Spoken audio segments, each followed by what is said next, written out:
Gidduu kana sagantaa afuuraa guddaatu magaalaa Najjoorra ture.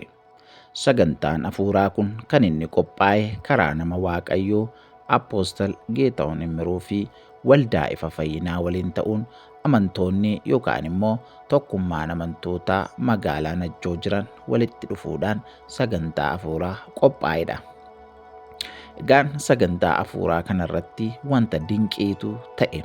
Namoonni baay'een Gooftaa Yesuus Kiristoosiin fayyisaa lubbuu isaanii godhatanii fudhataniiru.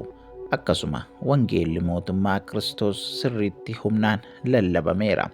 Namoonni amantii isaaniitti laafan yookaan immoo duuba deebi'an jabaatanii gara Kiristoositti deebi'aniiru. Waaqeffannaan bifa namatti toluu fi bifa Waaqayyotti toluun sirriitti waaqeffatameera. Egaa Apoostal Geetahuun Immiruu nama qajeelaa fi nama ayyaanni Waaqayyoo irra jirudha. Dubbii Waaqayyoo akka dinqiitti barsiisaa turani.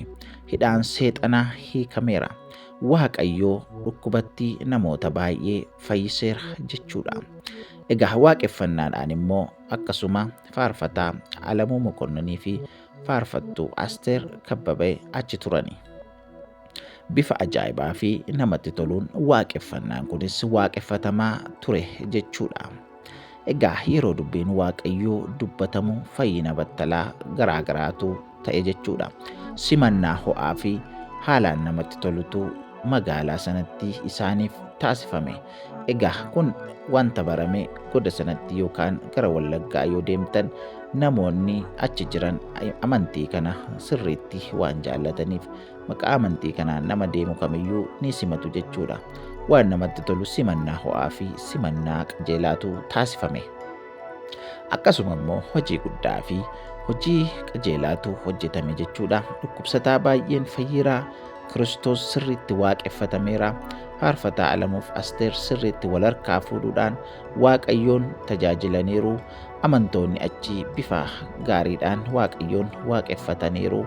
Galatoomaa ittiin jenna. Apoostal Geetuun akkaataa kanaan deemanii saba keenya tajaajiluun, saba keenya bira dhaabbachuun, saba keenyatti wangeela lallabanii namoota rakkoo garaagaraa keessa jiraniif kadhatanii namoota abdii kutatan jajjabeessuu isaaniif Waaqayyo sinaa eebbisu jenna.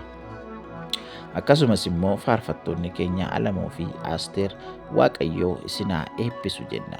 Egaa keessumattuu immoo amantoonni magaalaa sanaa akkasitti qindaa'anii tokkummaadhaan sagantaa guddaa kana qopheessuu keessaniif Waaqayyo isinaa eebbisu, eebbifamaa ittiin jenna.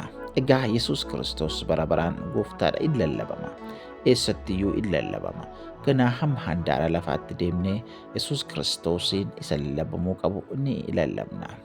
Kana booda dukkanni lafa keenya hin dhaalu. Dukkanni lafa keenya irraa hin ka'a.